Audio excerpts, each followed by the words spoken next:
Oh, really?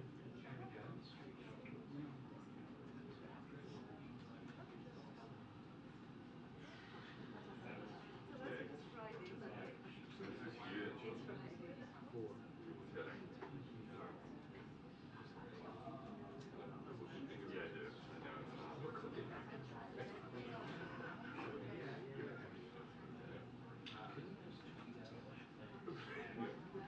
Say it on TV. no. Just send them the clip. Well, If the list of 180 guests, quickly read Nico, Joe, give me one moment here. You know. I mean, it's important.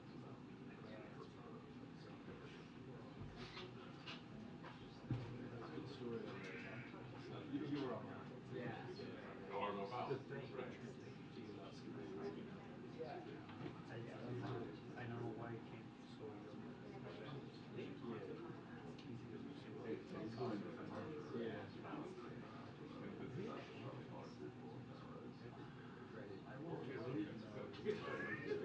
President. They're all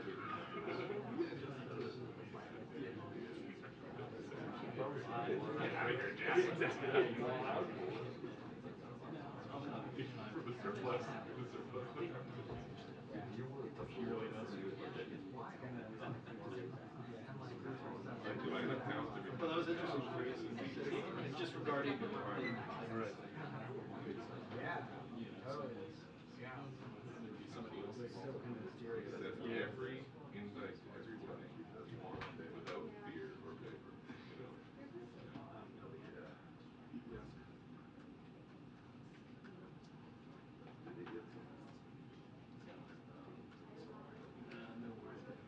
So it's supposed to be wrong. Is that you? Yeah. You believe he's. He was in California. Yeah, that's true. Yeah. Whatever he wants. 1999 usually that's pretty normal. We have an event too. You do it after the event. Yeah.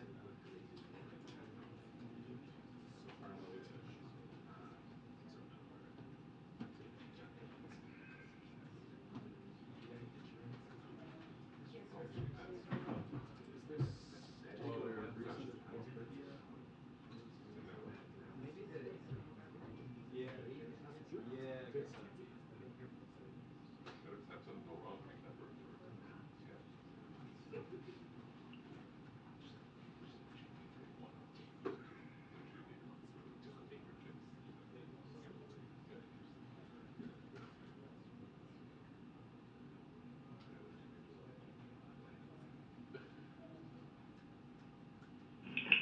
Attention, the press briefing will begin in 2 minutes. The press briefing will begin in 2 minutes. Thank you.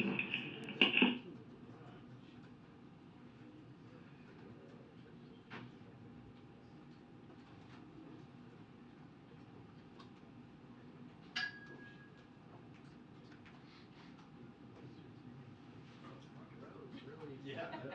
Abandoning.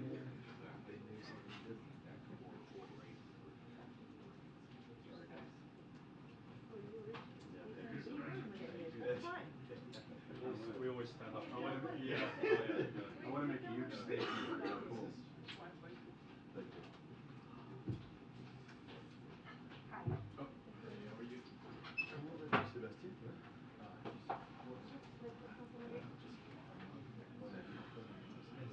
Hi.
fuzzy tool day or really a machine? I kind of like it.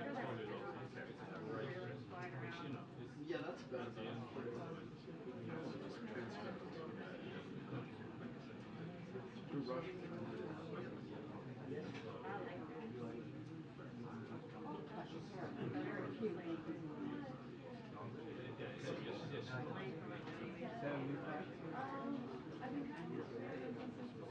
yeah, I like this.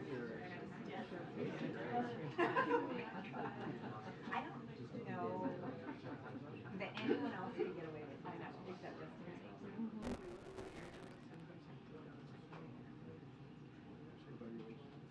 But they're also late stage for learning new stuff. Experimenting. Messing around a little bit. Yeah. I like this. Appreciate that. I'm lightly gracious. For your surroundings. I'm not scared of you. I'm scared of me. Yeah, I'm kidding. You're struggling here.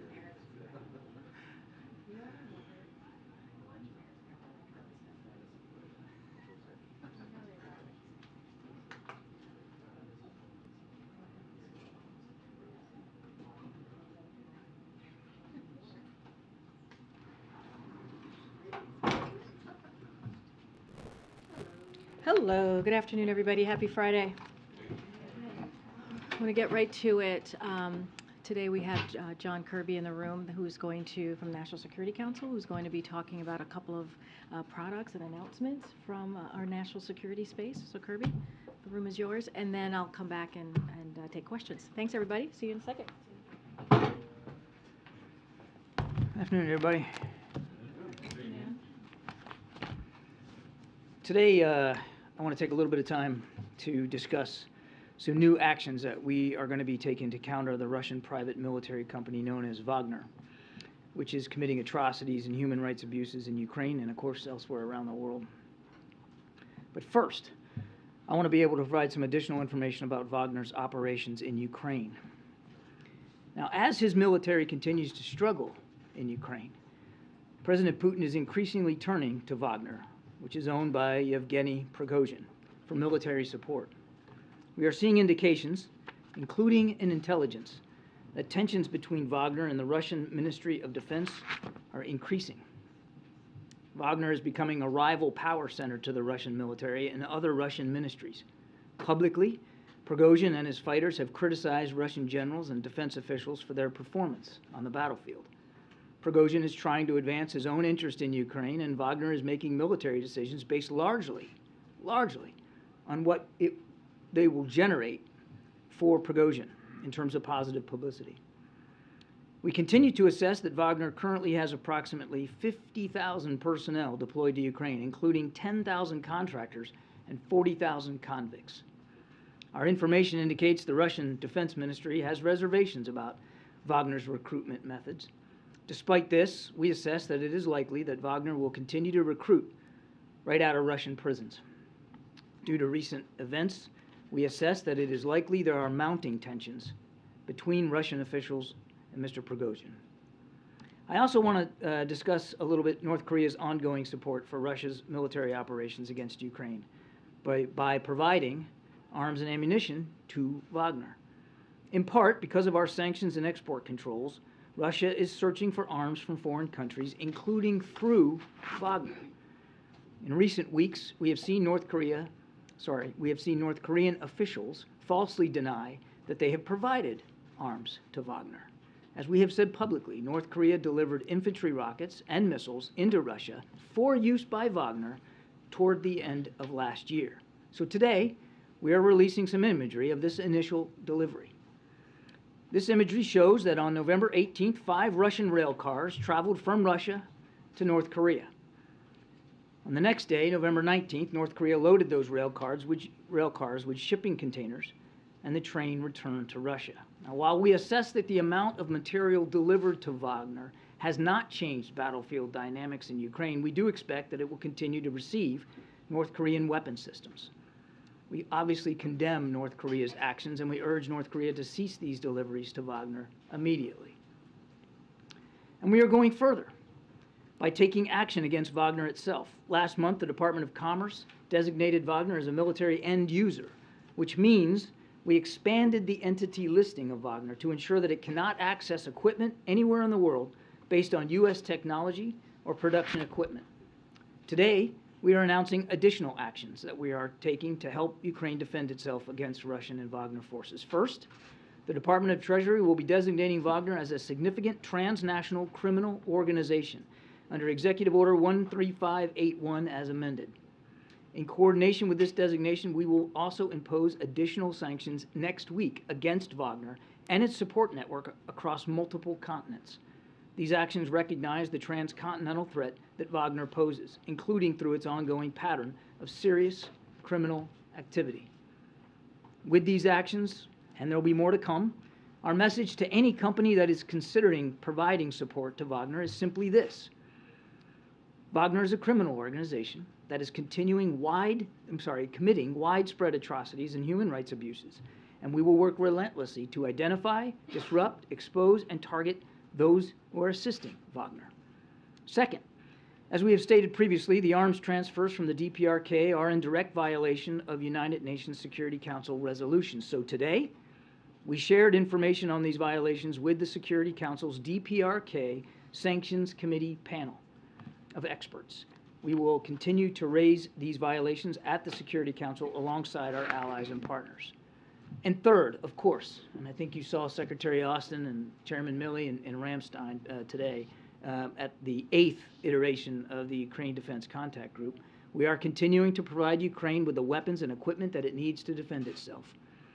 So, and you saw today the significant new package of security assistance, which included more than 500 armored vehicles, including Bradleys, Stryker combat vehicles, mine-resistant ambush-protected vehicles, otherwise known as MRAPs, and of Humvees, all in addition to the armored vehicles that we have already announced. Now, this package also contains critical additional air defense capabilities, including both more air defense systems and more surface-to-air missiles, as well as more ammunition for the artillery systems and the HIMARS, the advanced rocket systems, that the U.S. has already previously provided to Ukraine. Look, we've been clear, and the President has been consistent. We're going to continue to support Ukraine for as long as it takes to defend itself, to defend its sovereignty, and to defend its territorial integrity. You saw those actions today, and everything we're doing as well with respect to North Korea and Wagner also reinforces those efforts. Thank you. Okay, let's take a couple of questions. Thank you. Can you explain what the practical effect is of this designation of a transnational criminal organization? It will open up additional avenues for us to continue to not only sanction Wagner and put more squeeze on their ability to do business around the world, but will assist others in doing the same. It will broaden the network of nations and institutions that will be able to stop doing business with Wagner. And then can I just ask one other question on Ukraine? What is the level of frustration here at the White House over Germany's position on giving tanks to Ukraine, especially since Germany doesn't have to give their own tanks, they just have to allow another country to send tanks to Ukraine? We're working not only in lockstep with the Ukrainians, but with allies and partners all over the world. And these are all decisions that each nation makes for itself, sovereign decisions. We aren't arm twisting, and nobody's arm twisting us. We are working inside what you could consider a coalition of the willing here to provide Ukraine with the defense and security assistance that it needs. Germany, obviously a strong NATO ally, but they have stepped up. They have provided a lot of equipment, including some air defense and some armored vehicles of their own to Ukraine. And they have, as we have, evolved their support to Ukraine over time as the war has evolved and changed. And we are just in a different phase now in this war, and so we're all talking about what kinds of collective capabilities can be provided. Way in the back. Yes, John. Thanks, Terry. John, you've been asked this question many times.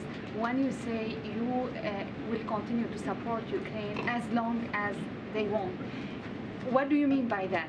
As long as they need, what do you mean by that? What winning looks like for you in Ukraine? Well, as long as it takes means as long as it takes, and it means that I'm unable to give you a date certain on the calendar for when when that support won't be necessary anymore. It's necessary now. It's going to be necessary in coming weeks and months for certain. And we want to make sure that we're meeting the need as best we can for Ukraine. And what does winning look like? President Zelensky gets to determine what victory looks like. We're not dictating that to him either. What we've said is we're going to continue to help them defend themselves, defend their sovereignty, win back their territory as they should, as they must, and to defend their citizens and their infrastructure. What territory? Crimea do you want them to retake Crimea? Crimea is Ukraine, and decisions about parts of Ukraine that Ukrainian armed forces are going to fight over or fight in or strike, that's up to President Zelensky and his military leaders. Thank you very much, Karine and John. I have a question about Brazil. President Lula said he's coming to the White House February 10th. So my first question is, can you confirm the date? I can confirm that we look forward to seeing President Lula early next month. And this week, President Biden said that the institutional structures in Brazil are collapsing. Is the White House concerned that the risks remain high in Brazil and democracy in Brazil is still a danger? The President said at the time of those violent protests that we have confidence in Brazil's democratic institutions, and we certainly have confidence in the way the President has been handling himself throughout that time and afterward. And again, we look forward to welcoming him here at the White House and to having more and deeper discussions about improving and deepening the relationship between the United States and Brazil. And when it comes to investigations that are taking place in Brazil right now, did the administration offer any kind of assistance to Brazil, either cooperation from U.S. law enforcement or intel agencies? I think we made it clear at the time that we'd be happy to support in any way that we can. I'd leave it to Brazilian officials to talk about their investigation, though. Thank you. Thank you, Karine. Thanks, Karine. Thanks, Admiral. First on Wagner, can you talk about what sanctions are on the table against North Korea, given the fact that you've already identified them as supporting Wagner? I don't have anything to report right now in terms of specific sanctions. That's why today we brought it up to the panel of experts on the UNSC Resolutions Committee, and we'll see where that conversation goes. But we're certainly not going to rule out the possibility for additional sanctions if that's deemed fit inside the UN. Secondly, on the tanks, can you just help us understand how badly Ukraine needs these advanced battle tanks right now, or is it not time sensitive? No, it's absolutely. We recognize that it's a need, a relevant and critical need for the Ukrainians. So, pardon me for repeating myself, but I think it's important to remember what kind of fighting we're talking about here. It's rough terrain and it's open ground, a lot of it in the Donbass. I've described it a bit like Kansas, a lot of farmland, and mostly towns and villages that are not that big, not major industrial cities. And so when you're fighting in an area like that, and we fully expect, the Ukrainians fully expect, that the fighting in the Donbass will continue here for weeks and months ahead, combined arms maneuver, which is a fancy way of saying that you want to be able to maneuver on the ground quickly, effectively, with enough firepower against adversary ground forces. And so these vehicles, all of them, I know we're fixated on tanks, and I get that, but it's not just tanks. I mean, the Bradley fighting vehicles, which are they're tracked vehicles, they kind of look like a tank, but they're not. They don't have the same firepower as a tank. And these Strikers, which are 8-wheeled vehicles, but also they're very nimble, they're very fast, and they can deliver infantry troops on an open battlefield with much greater speed than if they didn't have those kinds of vehicles. And they are protected, they're armored. That's why we stress the armor capability here. Tanks also provide an ability to move efficiently around a battlefield, but of course they have much more firepower. And so it's perfectly understandable why President Zelensky, facing what he's facing in the Donbass and expecting to face those same threats going forward in coming weeks, would want some tanks, additional tanks. It's not like he doesn't have any, but additional tanks to support his offensive and defensive operations in that particular part of the country. Given what you just said, you know, because the talks failed in Germany, does that change the U.S.'s position on sending the M1 Abrams at all? I don't know that I would describe talks as failing in Germany. Not progressing to the sense of, you know. I mean, if you're talking about the Ramstein meeting, I mean, my goodness, there was an awful lot of contributions coming out of today's contact group, and a lot. And a lot of it had to do with the kinds of capabilities, armored included, and artillery, that the Ukrainians have been asking for the fight that they're in. Look, when it comes to the Abrams tank, we've said we're going to continue to talk to the Ukrainians about their needs, and we're going to continue to meet them as best we can, and we'll do that. I don't have any decisions with respect to additional capabilities or systems like the Abrams to talk to today, but we're in constant communication with the Ukrainians about that. The Abrams is a powerful system. There's no doubt about it. It's also very expensive to operate, very expensive to fuel, very expensive to maintain, and it requires a lot of training.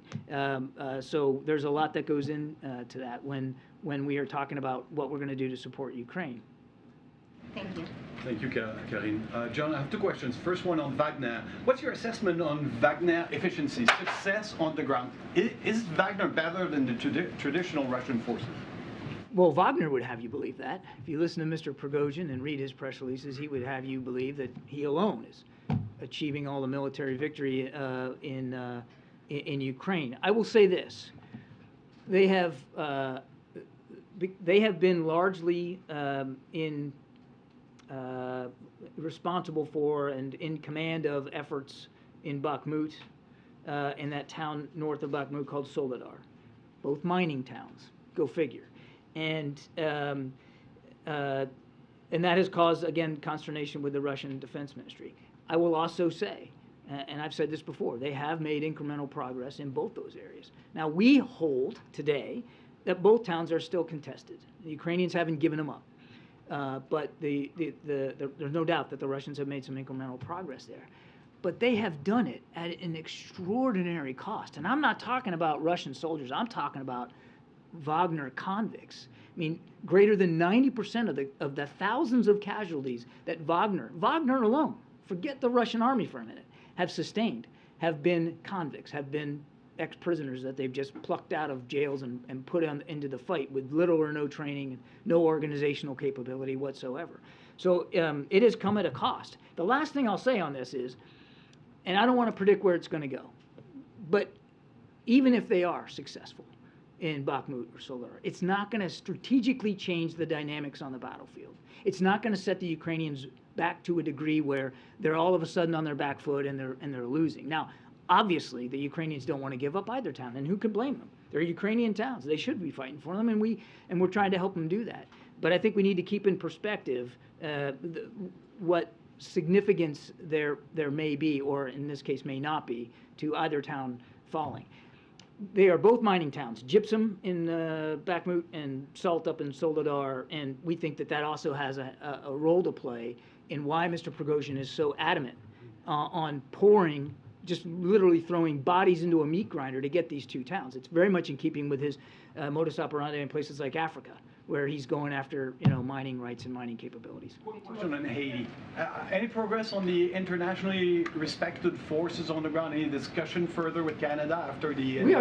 We're still discussing with certainly with our Canadian counterparts, and you saw the President and Prime Minister Trudeau talk about this in Mexico City. Those conversations are continuing, not just with Canada, but multilaterally with other allies and partners about the concern.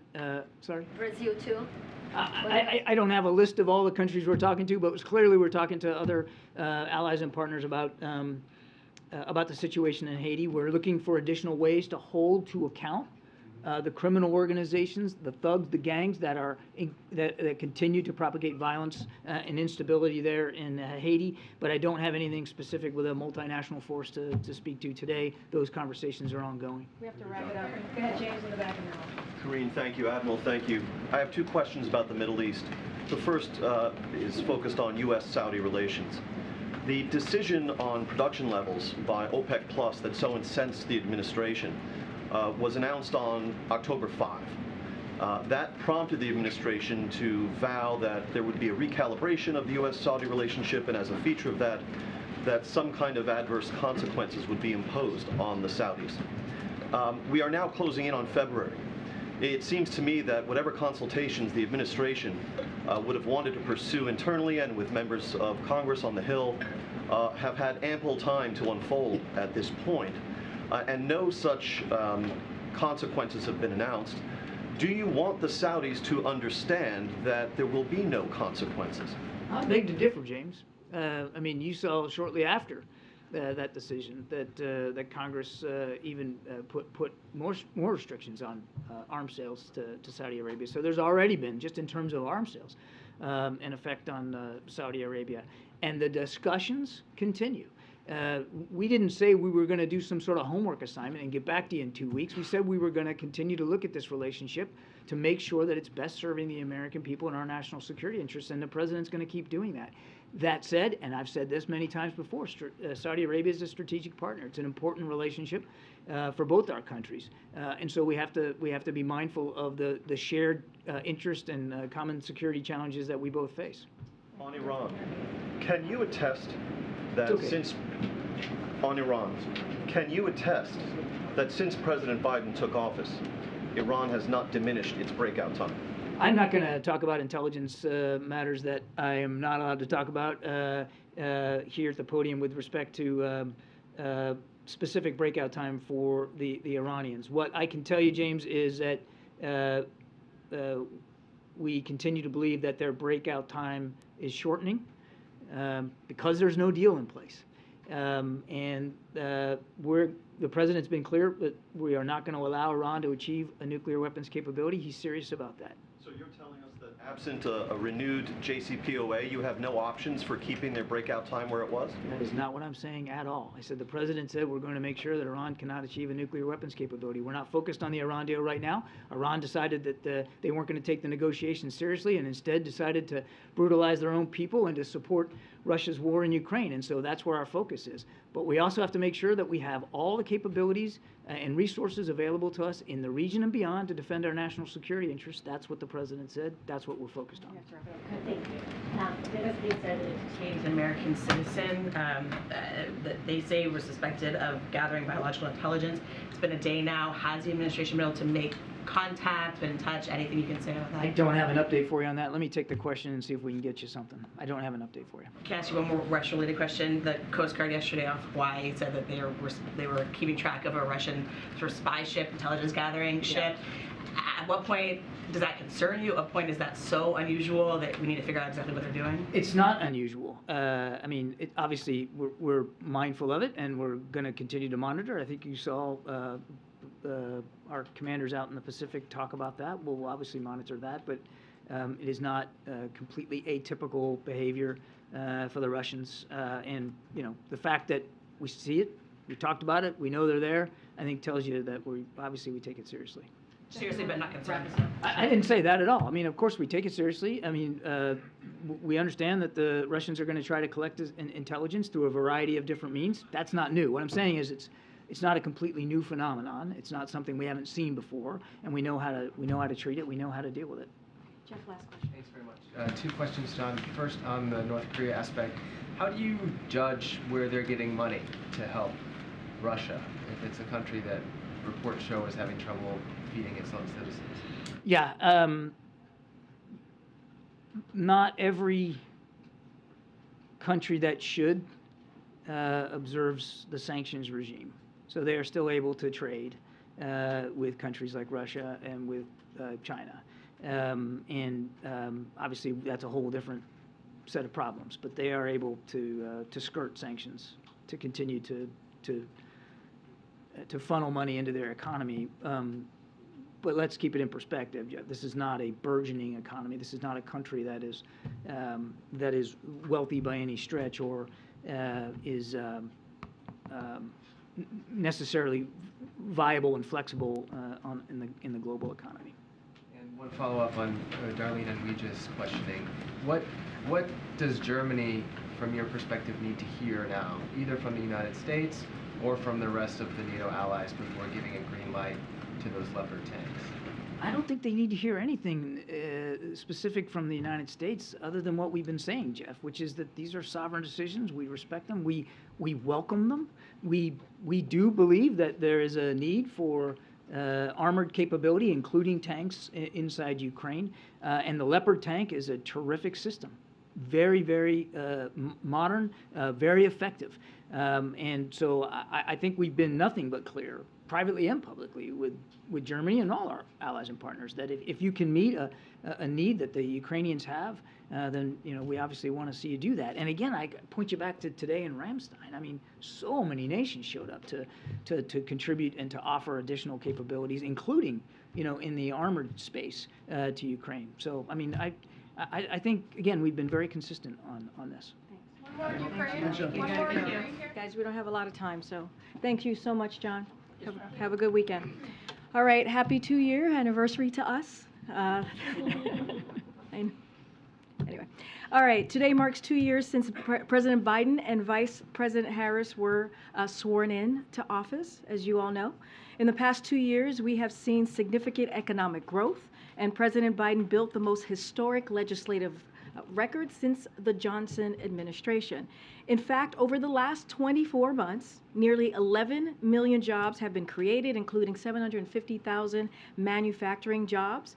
The unemployment rate is near a 50-year low. Nearly 10.5 million Americans have applied to start a new small business. Inflation is now at its lowest since October of 2021. We funded 7,900 projects through the bipartisan infrastructure law, reaching over 4,000 communities all across the country. And private companies have announced nearly $300 billion in investments across the United States. The president will mark today's anniversary with nearly 200 bipartisan mayors from across the country, which will be happening very, very soon. And you will hear more from both the president and some of our nation's mayors who are here today after the briefing. Really quickly, I have one thing that I want to share with all of you, which is the week ahead. It is Friday. Today, the president will be traveling to Rehoboth, Delaware. He will return to Washington, D.C. on Monday. On Tuesday, the president will host Democratic congressional leaders at the White House. In the evening, the president will also host a White House reception for new members of Congress. On Thursday, the president will deliver remarks on our economic progress since taking office. That evening, the White House will host a Lunar New Year reception in the East Room. And of course, per usual, we will have more to share as the days go by. Okay, Darlene, welcome. I feel like I haven't seen you in a long time. That's true. Okay, good. I always say that to Josh, and he's like, no, that's not true. I had a question about the chart, but it disappeared. Okay, maybe it'll magically appear. Until it reappears, can you talk a little bit about what message the White House is trying to send on Sunday by having the Vice President deliver a speech on abortion rights in the state of Florida, and specifically in the state capital of Tallahassee? So as you know, Florida is an important state as we're talking about fighting for women's health care for a few reasons, and let me just run through them. Florida has an abortion ban, which is on the books, so that's number one. It is the third largest state in the country, as you all know, and is surrounded by several states around its border with even more restrictive abortion laws, and those bans which are in place as well. And because Florida's ban is less stringent than in the neighboring states, the state has increasingly become a place where women can go to access care there. Yet right now the state is considering an even more extreme ban on the books, which would be devastating not just for Florida women, but if you think about, again, the southern region, if you think about the states that Florida borders. And so it is important in this moment that we are currently in. And also, it was the first state that the Vice President visited after the devastating situation that we received just a couple months ago. And so again, this is something that after the Dobbs decision, so she felt it would be a good state for the 50th anniversary, which would have been the 50th anniversary of Roe v. Wade. And on the chart, there are two headings there that say record healthcare enrollment. One says 11 million, nearly 11 million. The other says nearly 15.9. What's the difference? That's a good question. I would have to ask our team. I'm going to be very, very honest with you on that. Let me get back to the team, and then we'll be able to decipher the difference. Really quick question. The president going to his home in Rehoboth Beach today, does that have anything to do with classified documents being found at Wilmington and none being found at Rehoboth? So as it relates to classified documents, information, which the president takes very, very seriously, and you heard him speak to it when he was asked by your colleagues yesterday when he was traveling in California, I would refer you to the White House Counsel Office for any statement coming from here or anything new developments coming from here, but as it relates specifically to the investigation, I would refer you to the Department of Justice. So I'm not going to comment on that piece at all from here. I'm just going to continue to be prudent and consistent and respect the Department of Justice process. As it relates to his travel, as you know, he often travels to Delaware on the weekends. I just don't have anything else to share. But anything related to the legal process, I would refer you to the White House Counsel Office. I'm going to try and go around here. Joey, I haven't gone. Yeah, thank you. What was the White House's reaction to Governor Ron DeSantis' education department blocking the teaching of AP African American Studies, saying it violates Florida's new state law and, quote, significantly lacks educational value? Does the White House have concerns about this action by the DeSantis administration? So first, I want to be very clear. The administration does not dictate any curriculum for local schools. That is not something that we do here. But there is something that we do want to comment. It is incomprehensible that to see that this is what this ban or this block, to be more specific, that DeSantis has put forward. If you think about the study of Black Americans, that is what he wants to block. And again, these types of actions aren't new. They are not new from what we're seeing, especially from Florida, sadly. Florida currently bans teachers from talking about who they are and who they love, as we've talked about many times here in this briefing room. They have banned more books in schools and libraries than almost every other state in the country. And let's not forget, they didn't block, be more clear, I want to make sure I'm using the right word here, they didn't block AP European history, they didn't block our music history, they didn't block our art history, but the state chooses to block a course that is meant for high achieving high school students to learn about their history of arts and culture. And it is incomprehensible again. And I will just leave it there. Leave it there to make your own determination of why this occurred and why this happened. Again, it is not our place to direct or to be involved in any local school curriculum, but this is concerning. Thanks, Karine. You mentioned lawmakers will be back in town next week. There's a new-ish Speaker of the House. Does the President have any desire to have him to the White House to meet face-to-face? So I know there's been reporting on this. I don't have a date to confirm from here about a potential meeting with Speaker, the newly minted, as you just trying to say, Speaker McCarthy. The President has, as I just mentioned at the top, as you just said, Phil, a series of meeting with, is going to have a series of meeting with leadership in Congress to talk about a range of issues that matter to the American people. Again, don't have anything to confirm here. And one of the things that the President is looking forward to do is talking about issues that matter to the American people, as I just stated, but also to continue to develop and grow their relationship, their working relationship together. I don't have, again, I don't have a specific date to announce from here.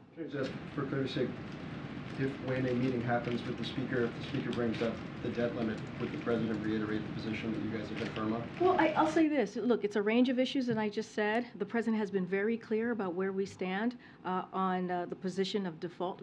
Really, very clear. I've said it. The President has said it. It is something that has been repeated when you think about dealing with the debt limit, when you think about what Congress has been able to do the last 3 times with the last administration, and it's a responsibility that they have. It is a basic responsibility that Congress has to deal with the debt ceiling. And so we have been clear on this. The president has been clear on this. It should not be used as a political weapon, we should not be putting it in a hostage situation. We should be dealing with this in a way that is responsible. We're talking about the American people. We're talking about jobs. And more broadly, this is a president that I just talked through the first 2 years of this presidency and what he has been able to do with the economy, building an economy from the bottom up and the middle out. And the president wants to continue to build on our successes. And that's what Republicans in the Congress should want to do, continue to build on that, work with us, not take us back. And so that's going to be the focus of this president, as he has been focused on this past 2 years. Okay, well, if the pool needs to go, I'll continue. Go ahead. So, isn't it customary to have a meeting with the Speaker and the First Speaker of the Congress returning? Is this in effect a snub of Speaker McCarthy, and how should we take this? No, look, the president is looking forward to meeting with Speaker McCarthy. We are. I just don't have a date to share with all of you at this time, but he is looking forward to meeting with Speaker McCarthy and to. There's a meeting about the debt limit specifically. Well, no, I mean, look, it's going to be about a range of issues, right? And when the president speaks to members, when he has meetings with members, he talks about a range of issues. I don't want to get ahead of a meeting that has not been locked in. It's a little bit of a hypothetical here. But again, when the president normally talks to congressional members, when he has meetings with them, there are a range of issues that are talked about. But we have been very, very clear from here about where we stand when it comes to the debt ceiling. I have been clear, the president has been clear, it should not be used as a political football.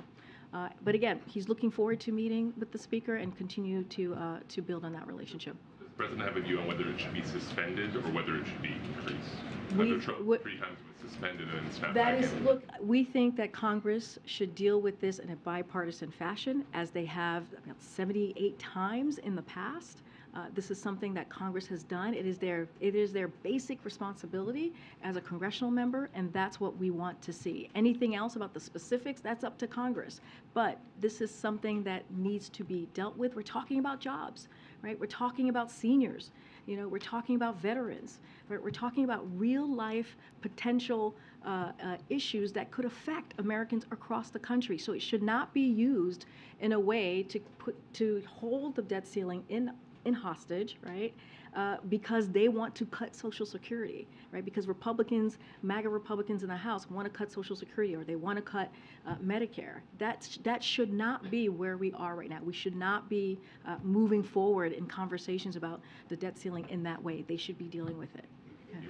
What does the president mean when he said no regrets?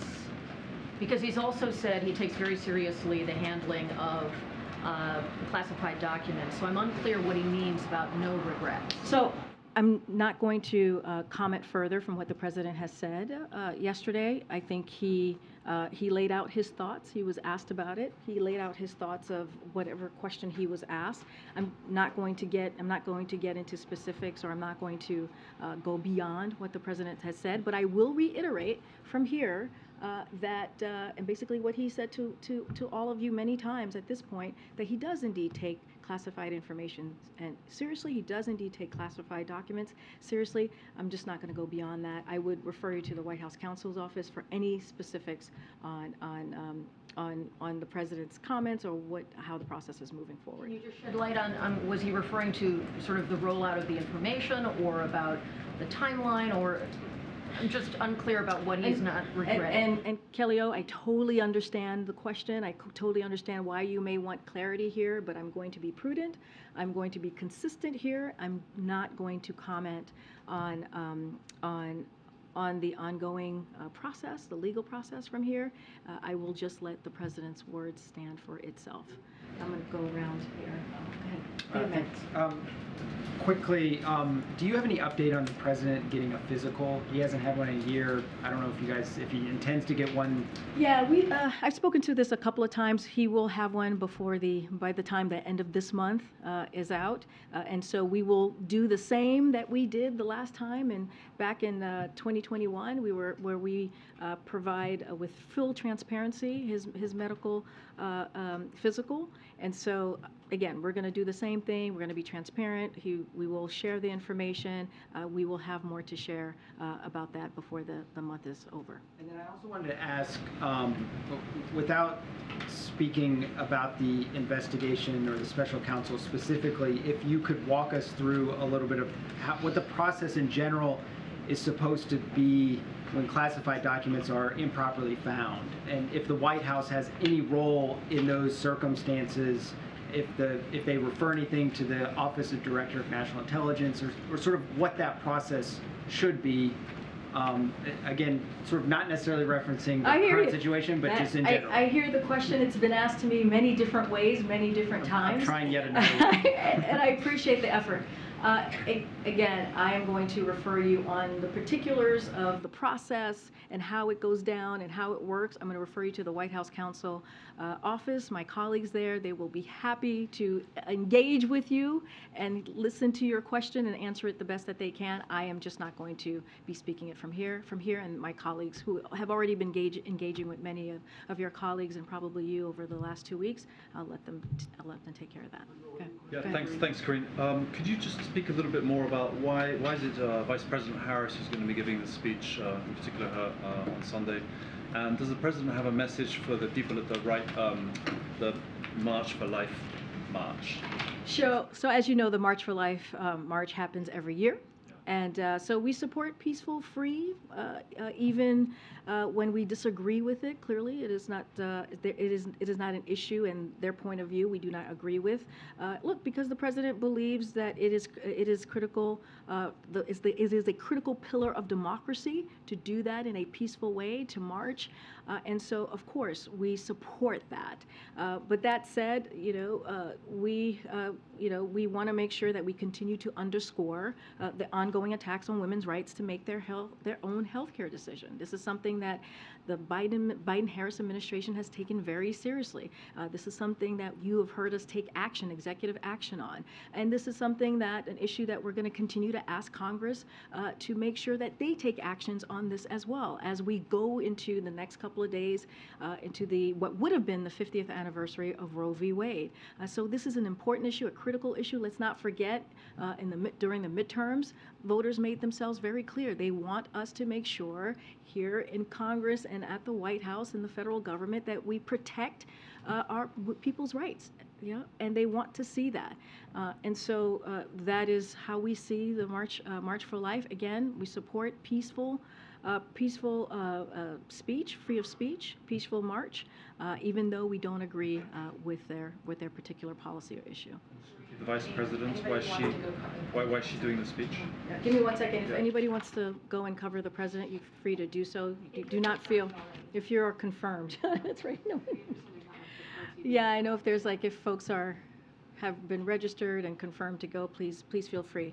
I'm sorry, go ahead. Yeah, just quickly, the Vice President, she's giving the speech. Yeah, so look, you've seen the Vice President be a leader on this issue over the last several months since the Dobbs decision came down this past summer. It is not unusual. I had just mentioned that after Florida was the first state that she visited after the Dobbs decision, and so she's going back. And the importance of Florida, right? The importance of where it is located and the border states around it, and why we think it's important, and she thinks clearly is important to go make that speech in Tallahassee on Sunday. But again, the Vice President has been a leader on this, so has the President. You've heard from both of them multiple times. You've seen her bring roundtables together to really try to figure out how to deal with this critical issue of protecting a woman's right to make her own decision about her health care. And so you'll continue to see that from this White House for sure.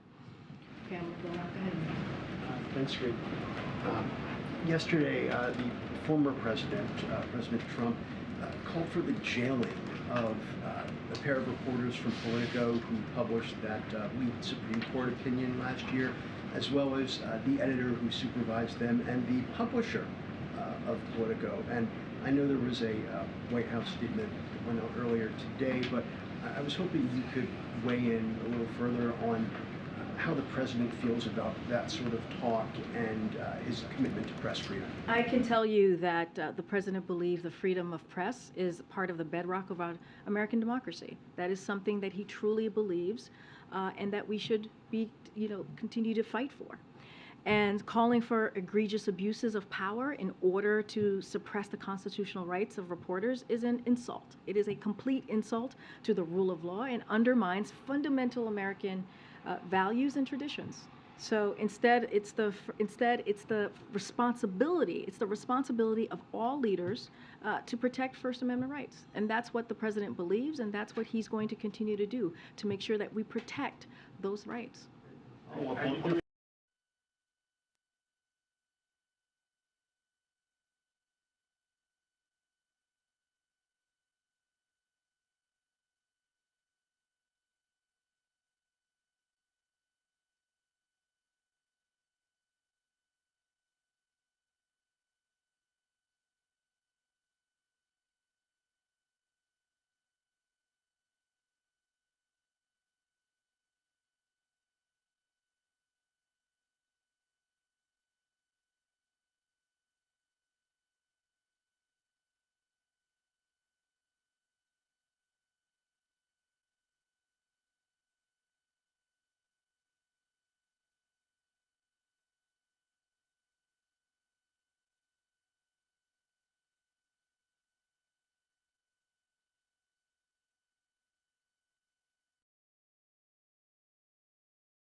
They don't have court dates for another 2 years.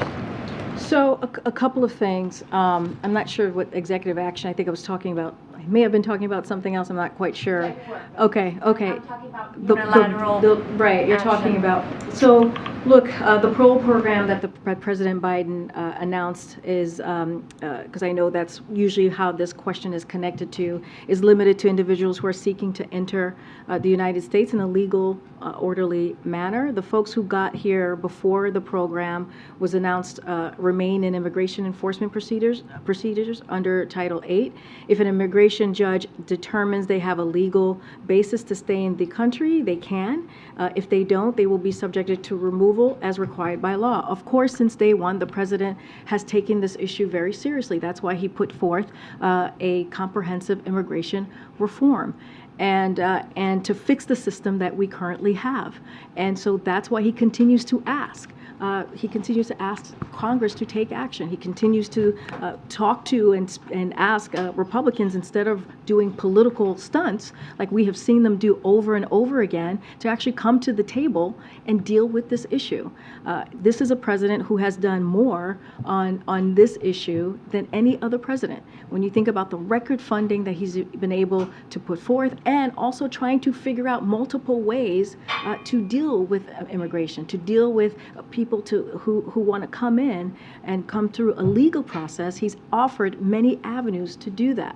And so, look, he has used the tools that are in front of him to deal with immigration, to deal with border security. But again, he needs Congress, especially Republicans in Congress, to stop doing political stunts and to come to the table and actually deal with an issue that matters to the American people in a real concrete way, not in a way that we're doing political stunts and putting people's lives at risk. Go ahead, Mayor. Thanks, Bridget. On the topic of executive authority, the president's proclamation today, marking what would have been the anniversary of Roe v. Wade, said that he would continue to use executive authority to protect women's rights. What other actions are on the table? And if there are other possible actions on the table, why hasn't he taken them yet? So look, we're going to take a look of the tools that the president has in front of him to see if there's any other executive actions clearly that he can take. But he took some. Right after the Dobbs decision came down, he took a couple of executive actions, and he took them right away in consultation with organizations who really are fighting every day for women's rights. But again, the way that we are going to really deal with what we're seeing currently with Roe v. Wade and making sure that it becomes law is for Congress to act, and that's what you're going to continue to hear from this president. That's what you're going to continue to hear from the vice president, and he's going to certainly, and she will too, use their platform to make that very clear to the American people. You guys feel like you've exhausted your options? I'll just say this. I mean, the proclamation pretty much laid it out very clearly. We're going to see what else we can do. But again, it's going to take congressional action to truly deal with this issue. Okay.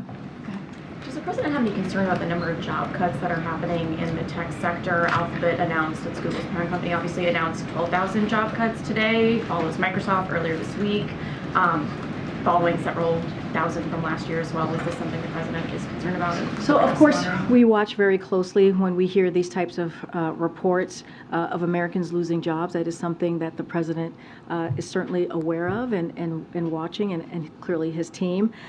But there are data that shows, and I mentioned this the other day, that companies are still continuing to grow. That is important, and they're investing in the United States. So those data points exist. We're seeing that. Layoffs remain record low. According to job opening data, the U.S. economy continues to grow. Initial unemployment claims are historically low, and the unemployment rate is a 50-year low. So leading analysts have publicly stated that they do not believe the recent layoffs in the tech industry are indicative of trends in the broader economy. But of course, when we hear that Americans are losing jobs, we certainly watch that very closely. One clarification, if I can, on the president's answer yesterday to the documents.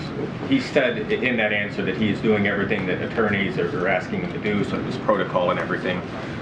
Was his answer vetted through counsel or anything like that? Can you tell us that? I mean, it's the same thing that he has said before, which is he and his team are cooperating fully. That's the same. That's the same answer he has given many times, and so has his White House counsel's office. Is that his and his team talking about it in the way that he did?